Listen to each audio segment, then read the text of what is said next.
Hello and welcome to this video where I'll teach you how you can create a very useful animation for teaching the concept of the generator.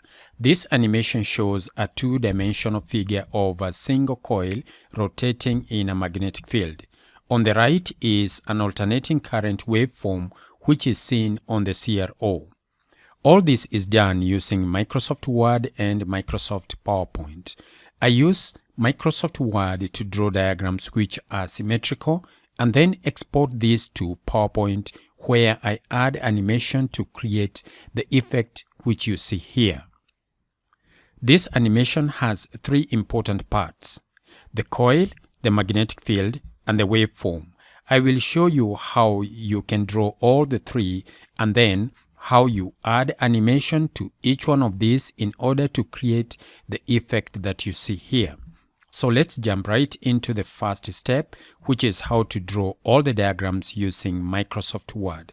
But first, if you're new to my channel and would like to learn the fantastic things you can do with regular softwares which are just sitting in your computer, just subscribe and hit the bell so that you get notified each time I upload a new video. So let's go straight to Microsoft Word.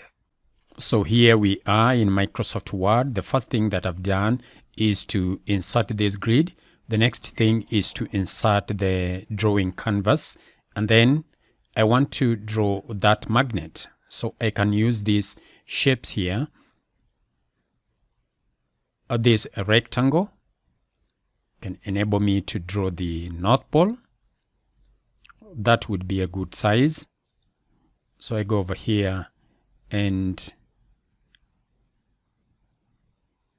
I fill it with a certain color. Let's say a color such as that one. I'm going to remove the outline, and then inside I'm going to type the letter N to represent North Pole, like that. Of course, I can increase the font there. I can format it here, can change the color, go to this shape effects and use one of them, something like that if I want to. So I want to create the South Pole. I'm just going to get that shape, select it, copy, paste, and I have a similar shape exactly like that one, and I'm going to put it somewhere around here. And of course, I'm going to change this letter to select that, change it to south. Can change the color of that and give it a different color, or leave it just like that. The next thing is to have the same shape at the bottom here.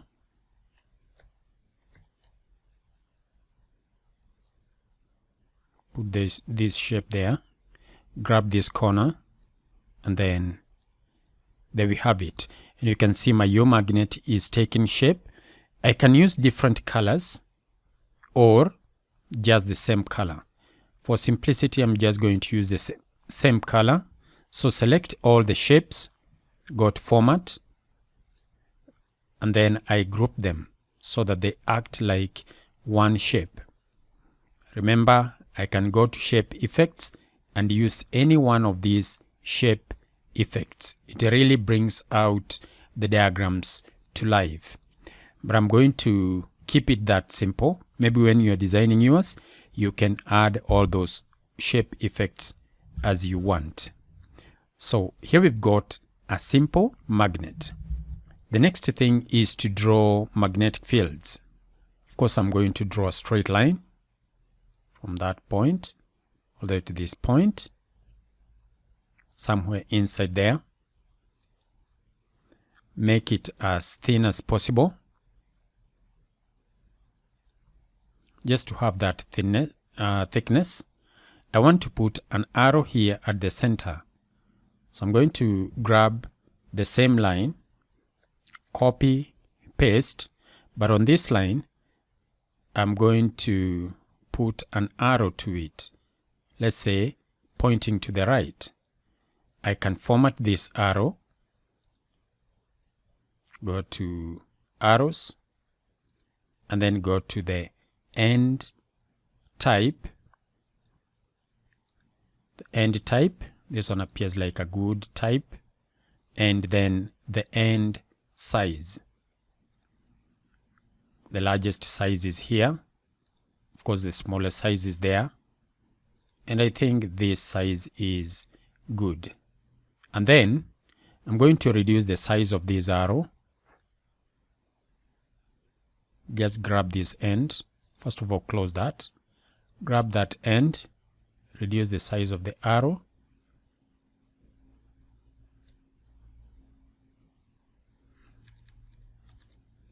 And then put it somewhere around there.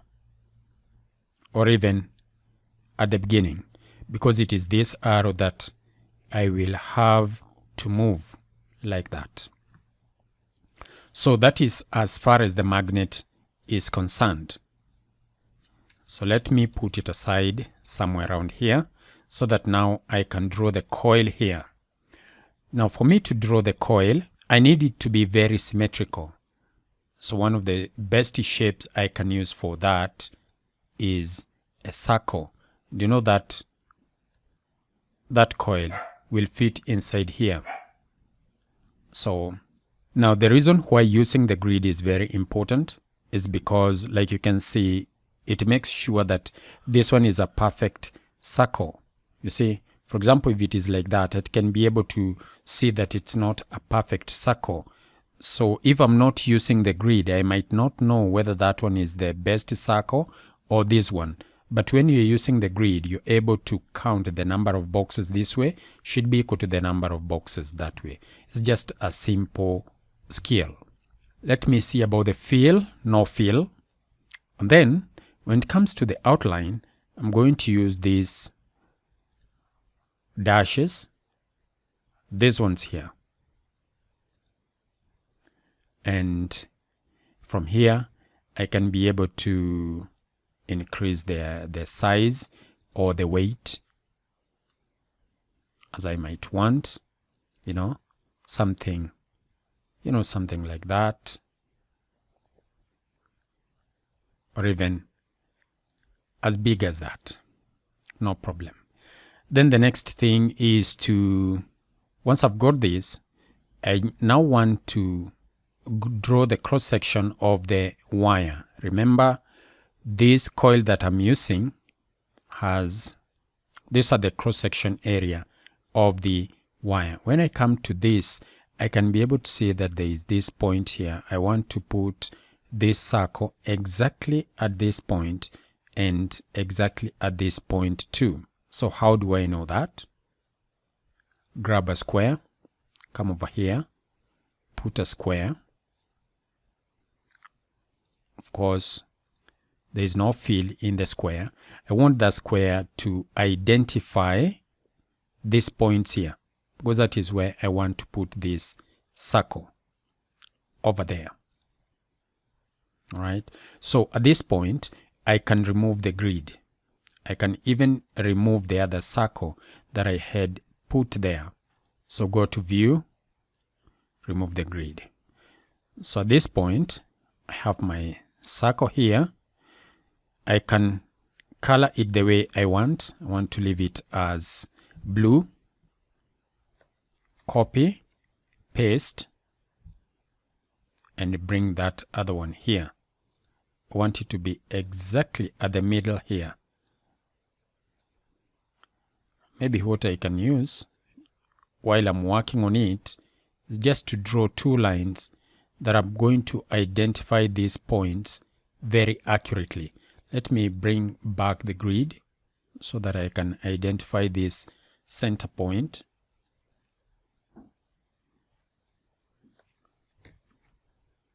You can see by using the feature of copy and paste, it becomes very easy. So this is the middle of that, and this is where I'll put this circle, and this one is already at that point. Remove the grid, come to this one here, use the arrow keys,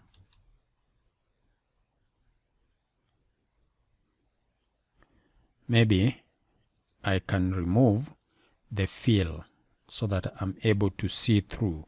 Even remove this other circle, this one here. Just put it aside by using the arrow keys, or just drag all the way up to that point. So you can see it is right at the center. This other one also. Remove the fill so that I can be able to see through. This is what we mean by drawing a very, very symmetrical figure. So at this point, I'm going to get this line. I put it at this point, all the way to that point there. And this other end comes all the way to that point. I copy, paste the same line, bring it here, and there we have it. Move it up a bit. There. These two lines are supposed to be dotted. So let me make sure that they are as sharp as possible. In fact, I would just have drawn one and then I copy and paste it. Just like you have seen, when it comes to the magnetic field, what I did was I just drew one of them because I'm going to copy and paste this line here so that it can represent the magnetic field. So over here I've got, this is the cross-section area of one side of the coil, and this is the other cross-section area. So I need to identify the center of that coil. So I'm going to get the same circle and put it at the center here. But I want this one to be as small as possible. To be very, very small.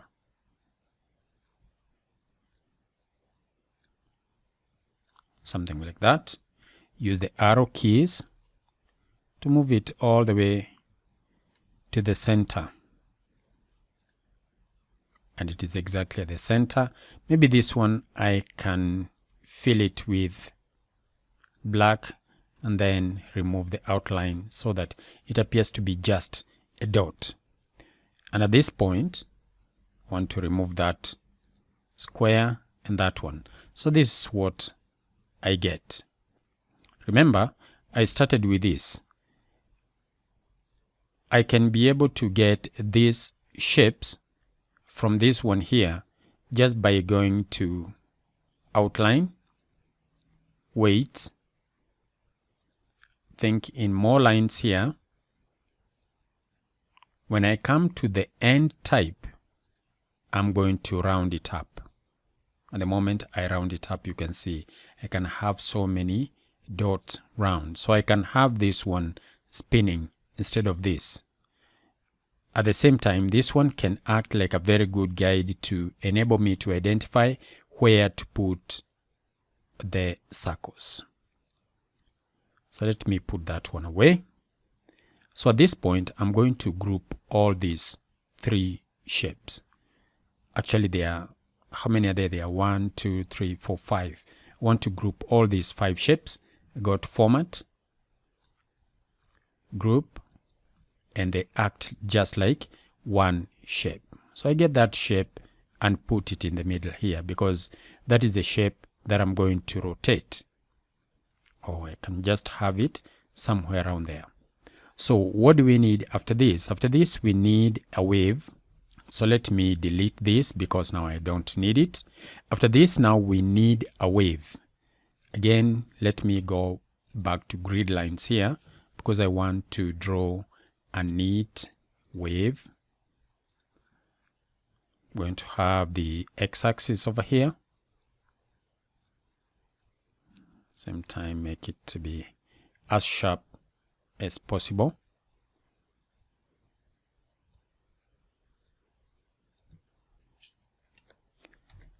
Copy paste because I want the y-axis.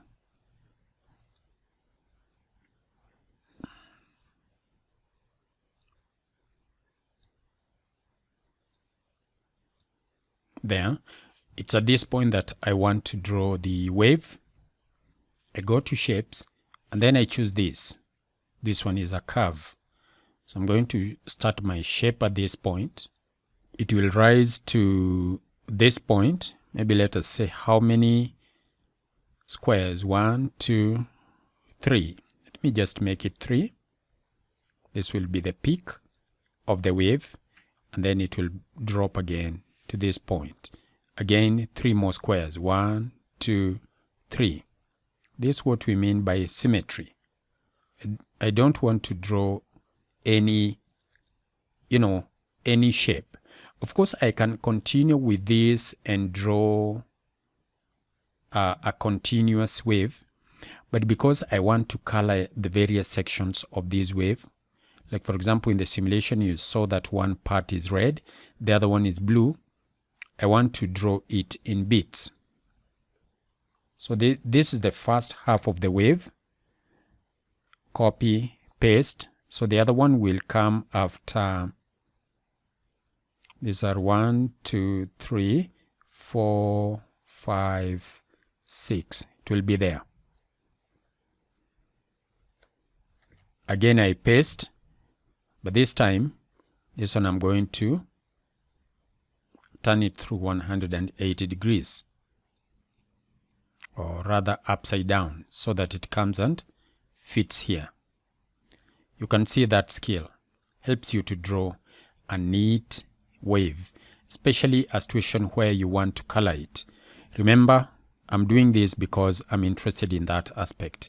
If that was not the case, I would just grab that tool and draw my wave the way I want. And you can see it gives me very neat wave very, very quickly. So that shape there can be used to draw a sinusoidal wave. Let me delete it because I don't need that.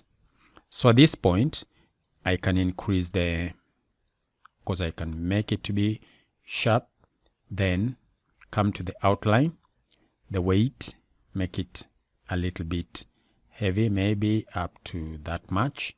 Remember, I would have just formatted one, and then I just copy and paste.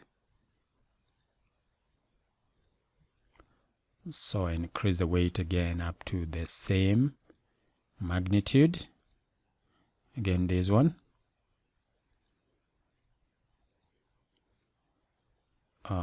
Sorry. I never intended to fill anything inside there. It's just the weight of the line. And there we have it. So this one is red, this one is red, this one is blue. So again, shape outline, I go to blue and I have it as blue. This one is red. It's red, and this one is also red. That's it. Now I want to join this point so that it is very exact. So let me go to view, zoom, use about 400.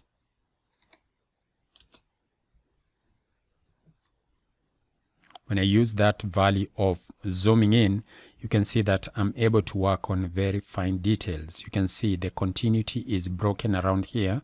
So this is the point that I want to work on. And the best way to do that is to put the grid away, because the grid is what can bring in that difficulty. Then I use the arrow keys to slide it until they just fit. These are the 1, 2. Just slide it to the right. And you can see it fits exactly. Now I want this to be one single wave, so I'm going to select everything over here. Of course, not including the axis. And then format, group. And you can see now it acts like one single wave. Now in my simulation, you can see that I don't have this part, and I also don't have this part. Reason being, when this coil starts rotating from the horizontal position, the EMF induced is maximum. So I want my wave to start with the maximum point. So I want to erase this part. In fact, I would have done that before I grouped it, but I can go back to grouping and ungroup. There is no problem. So I'll go to this shape here, come to one of the corners, left click, and then edit points. While I'm at that point, I can take this point back to that point over there, and then while I'm here, I can left click there and say smooth point. Maybe come to the path. While I'm still editing, I'll come here and smooth point, straight point. About deleting the point. Deleting the point, it disappears. So you can see that is the best way of erasing that. I repeat with this section, or this is what I can do. See this? I just need to turn it the other way around. Copy, paste it. Bring it here, because I want it to take the shape of this one exactly. So why don't I bring back the grid lines? Grab this point here, take it 3 steps here, 1, 2, 3. And by the time I arrive there, at that point, it will have arrived at that exactly that particular point. So I do not need this other wave that was there. Delete that, and you can see. So at this point, I can now regroup, format, group over there. So that is the wave that I have that I'm going to animate.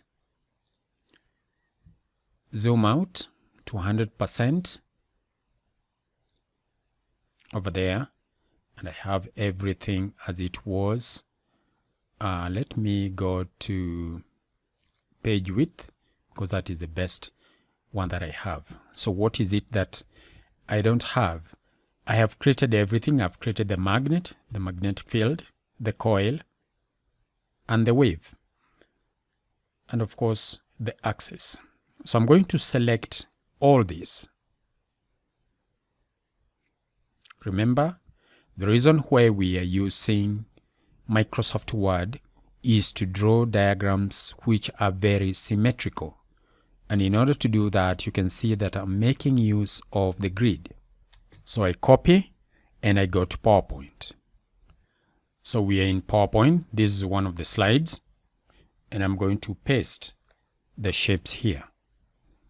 And here we have the shapes. You see, you can also draw these shapes using PowerPoint, because it's got that function of shapes and the canvas and everything. But I have realized that when I do that, you find that with PowerPoint, it's not possible to make very fine adjustments. Even after I remove the grid, it's not possible to do that. But with Microsoft Word, I'm able to make very fine adjustments, and it is all right. So I'm going to have all these shapes. I want to have the coil right inside here. But before I do that, I think I need to create this magnetic field. Now, this magnetic field line, you can change the color, you can change the thickness of this line. But the most important thing is to get this arrow to move from here to here repeatedly all the way until the end of the slide. So I will click on that arrow, go to animation, and by the way, let's have the animation pane here so that I can be able to go to any animation that I feel like. Then go to add animation, go to motion path, click on this, and this one will allow me to make that arrow to move to the right. Double click, and you can see the arrow moves to the right. Now I don't want it to move so far. I want it to move all the way maybe up to some point here, and then repeat that motion. Let me see. Let me go to the timing. You've seen that it has moved very, very fast. So I want to reduce the speed. 3 seconds will do. Repeat the motion all the way up to the end of the slide. I don't want any smooth start. I don't want any smooth end. So I remove those and everything is done. So basically that is what we are going to have. Then it's going to repeat that motion over and over again. Now you have seen that when it gets to this end, it is visible. I don't want to be seen at this other end. You can see that it is visible here. So what I can do is to reduce this length, but I'll show you another trick of doing that.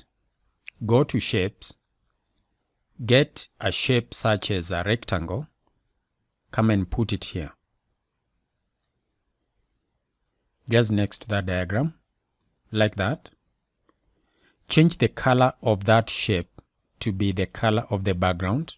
So in this case, I'm going to fill it with white and then remove the outline. And then you can see it's as if there is nothing there. Then I'm going to make this arrow to be behind that shape. Of course, because I've created the rectangle, after the arrow, the rectangle is obviously above the arrow. And you can see it can't be seen. At the same time, I want it to be behind this shape. So I'm going to click on this shape, and then I'm going to put this one in front. This shape will be above the plane of the arrow or the plane of this particular line. And because that happens also to this other end, I want the whole shape to be above these lines or to be in front. So I go to Format and then Bring Forward. Click on it, click on that, and you can see the line has gone below. So when I play it again, you can see what happens to the arrow. When it arrives here, it's below. At this point, it's below. If it goes through this point, it is gone below the shape that I've already put here. Now, I want to have several lines here. The best way of doing that is to select the arrow and that line that I had there. Remember, there was an arrow and there was a line. So I want to repeat this. So I'm going to copy and paste. And you can see the moment I do that, it comes together with the animation that I've put there. So I can repeat that process, copy and paste. This time, I can copy the two of them,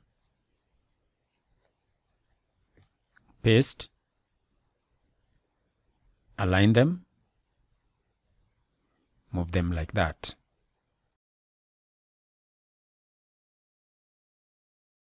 And you can see, using the simple copy and paste skill, you're able to copy a shape together with the animation, and you don't have to animate every line. So animating that becomes very, very easy. Now there is something that I need to do to this. Let's play it and see what happens. First line plays, then the next one, and the next one, and then the next one. You see, there is a problem here. I wanted them to play at the same time. So this is what I will do. I will go to this one here, click on this arrow, start with the previous. Start with the previous. Now I would have done this to the second animation, and then when I copy and paste, it will come with these changes. Start with the previous. all that. Like that. Now if I play, all of them move at the same time. You can see there is another problem. The lines are above this. To solve that, just click on that shape, format, bring in front, and the problem is solved. How about this other section here? You can see, other than the first one, the others are above this shape that I had put here.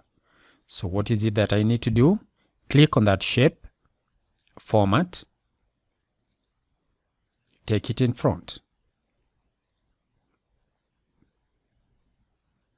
And you can see you have a neat magnetic field which points from north to south.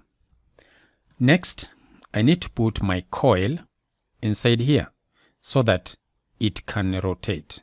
Remember, at some point when you realize that maybe your diagram is just a little bit too small, you can change this. You just need to grab this, ungroup, and then adjust the size of each one of these shapes here. However, I just want now to animate this, and for me to do that, I need its plane to be exactly above everything else. So I have to bring it in front. Once that has been done, I want it to spin. So I'll go to animation, animation here, add animation, and we've got a simple spin over there. It can spin clockwise, it can spin in the anti-clockwise direction. I'll go here and check on the timing. I want it to spin slowly, so I'm going to increase that time to about 5 seconds. And I want this motion to continue all the way until to the end of the slide. The effects are okay over here. 360 degrees. Yes, I want it to continuously spin there. And I've got a coil which is spinning about this point. Next, as it spins, I want to create this because this one's something which is happening on the CRO. So select every shape, bring it all the way to this other point. In fact, let me move everything now to the center of my slide so that I can be able to animate this properly. So you realize that when the coil is horizontal and it starts spinning, there's something that has disappeared here.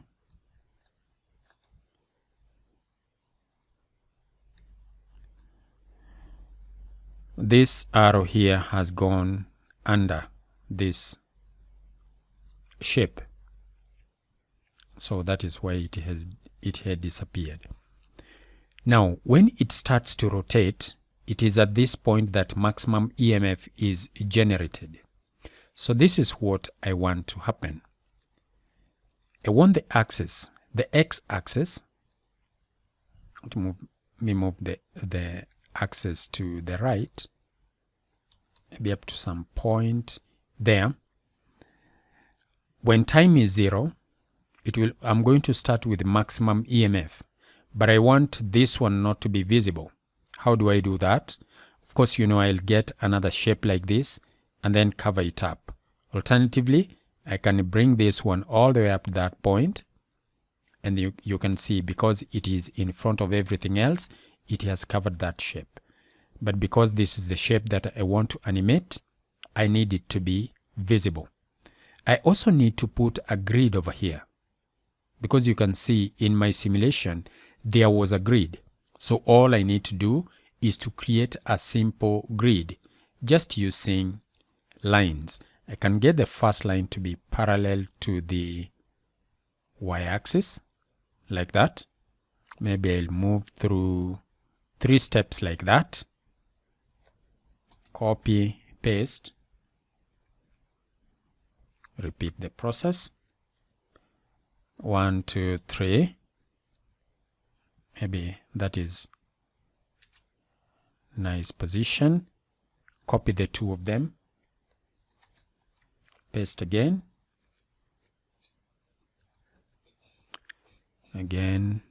there.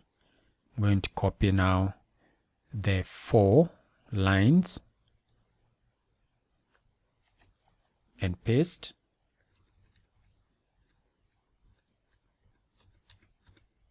And you can see my grid is taking shape.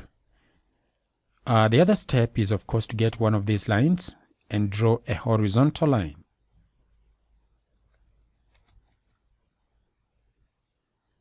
I want this line to be parallel to the x-axis. At the same time, this number of spaces that I want, of course, the x-axis is not exactly along the grids that we have in PowerPoint. Now it is exactly there. So I'm going to have 1, 2, 3, about 4. Copy paste.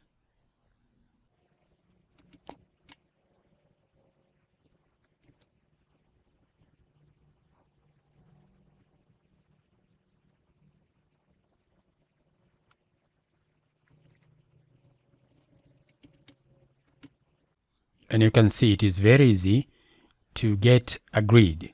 All you need to do is to have some guiding lines here.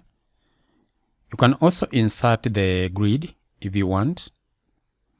But apparently the grid for PowerPoint is made of dots. These small dots here is not very easy to see, but it can act as a guide. In my case, I was just using the Y and the X axis. Let me remove that grid because, like I said, it brings a bit of a problem. Now I want to animate my wave. I want it to move to the right. So I'll go to Animation, Add Animation, Motion Path, and then choose it from here. I want it to move to the right. So before I make any changes, I'll go back to the coil and see how the coil was rotating. It takes 5 seconds to make a complete rotation. That is, it takes 5 seconds to move, for this part to move all the way back here. That one is very, very important, especially when we are animating this wave. So let me go to the animation for the wave. By the way, if I click on the wave, you will see that the animation is selected here on the plane. Now I want this line to be exactly along the x-axis. Now this is what I need to realize. Before I put the animation, let me remove that animation because there is something else that I want to show you. Now I want to ensure that this wave here is also along the grid. So this point here must be along the x-axis because it shows the center of this wave. This one is a peak, this one is a trough, and the center is somewhere around here. And I want it to be along this line. And you can see when I select the shape, that point is not there. So let me use the arrow keys to try and move it. You can see the moment I click, it moves exactly there.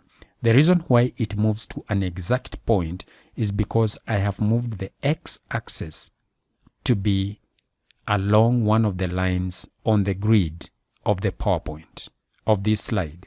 That one is very important. If you don't do that, you will try to move this shape and it will keep on jumping about this point without going to the exact point. So maybe that one's a skill which you need to have. The other one is also to make sure that this y-axis here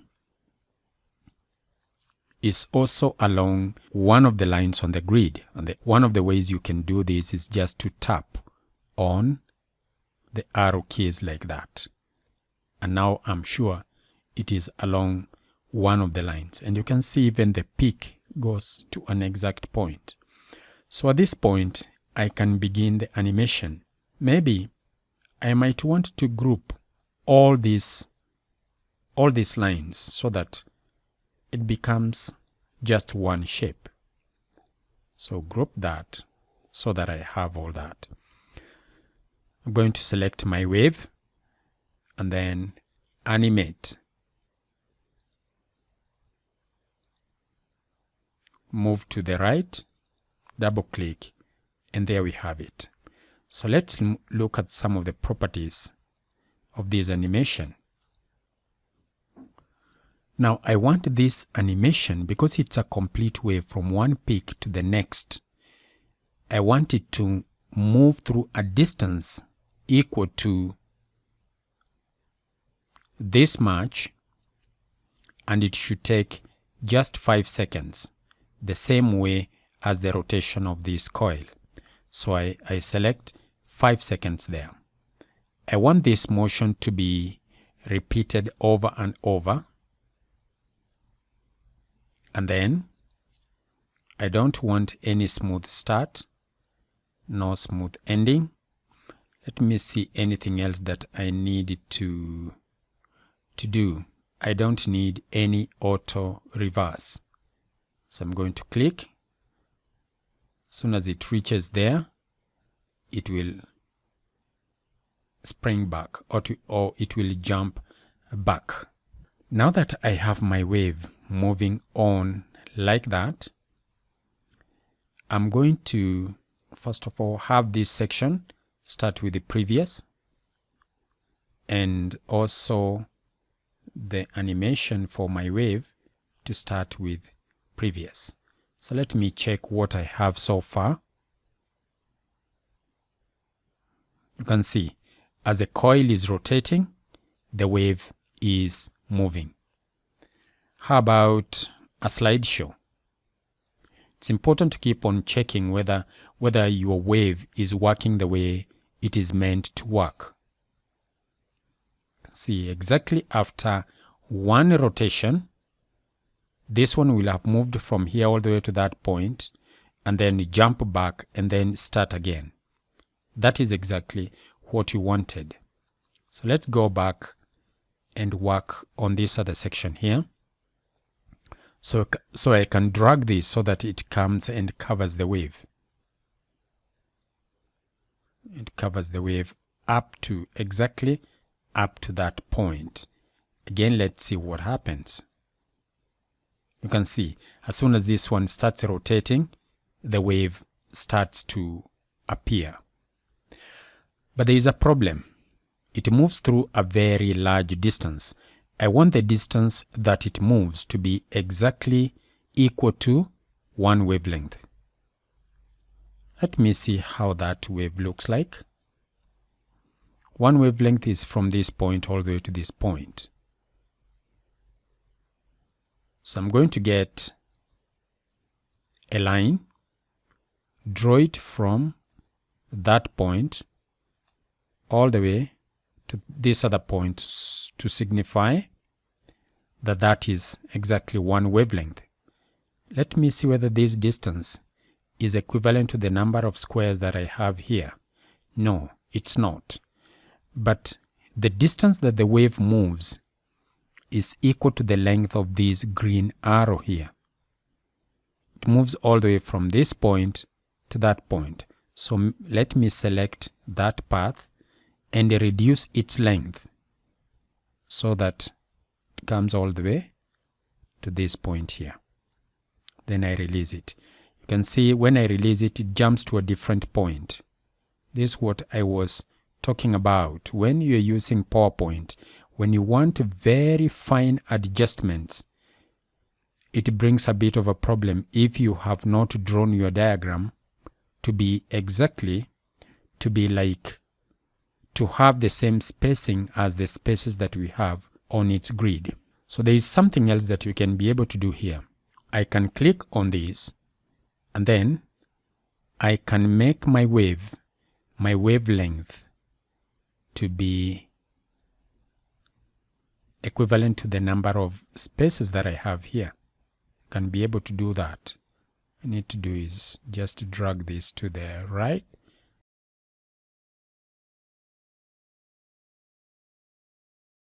I can even make the height to be up to that point. So up to that point there.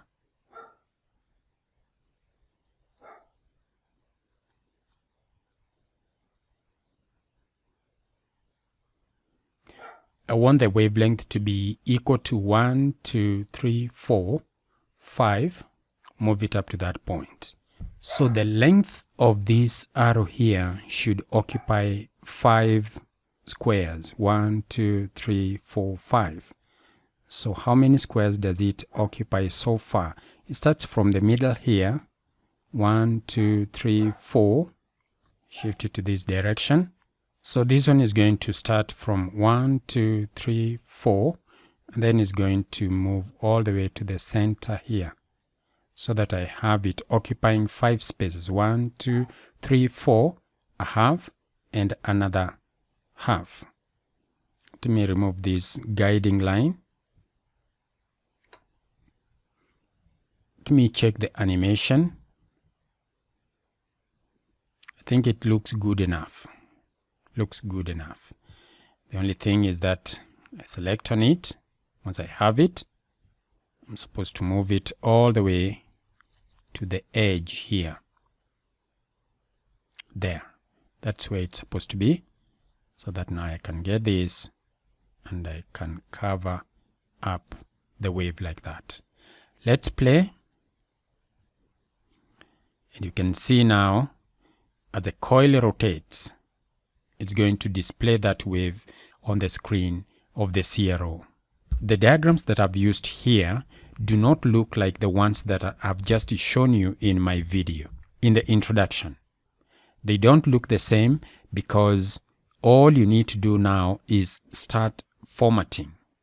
You can put a boundary over here, put a color, reduce the transparency or increase the transparency. You can go to this shape here. Again, use shape effects and format it to your desired shape, whatever you want. And that will serve to improve how your diagram looks like. But if we go to the slideshow, you can see that we've been able to achieve what we set out to do. We set out to see how we can use PowerPoint to simulate rotation of a coil, for example. And when a coil rotates in a magnetic field, it generates an EMF which is alternating. So the current generated here is alternating current. And that is how you would use PowerPoint to bring your lessons to life. So go right ahead. Create a simulation of your own. It may be the same simulation or a different simulation, and you can see that it's going to improve the way you teach your lessons, because you will agree with me that when students look at simulations like this one, they'll be able to understand much better when we talk about, when you talk about that in this particular position, that is where it's got maximum EMF, and when the coil is vertical, the EMF is 0. Those kind of stuff. When it comes to explaining the technical aspect or the various concepts which are involved when you are teaching the concept of the generator to your students will be able to have a much clear understanding of what is happening. One other thing, you notice that when I was trying to type the South Pole here, let me see whether it will work this time. It doesn't work. That is one of the quirks I've noticed when I'm recording. You find that when I'm trying to type, certain letters actually do not appear on the page where I am typing. Like I said, I haven't found a solution for this. If someone has a solution out there, please write that solution in the comments below, and I will really appreciate to learn how to solve that, because it's a problem when I'm trying to type and recording the screen at the same time. Otherwise, until next time, have a good time simulating with PowerPoint.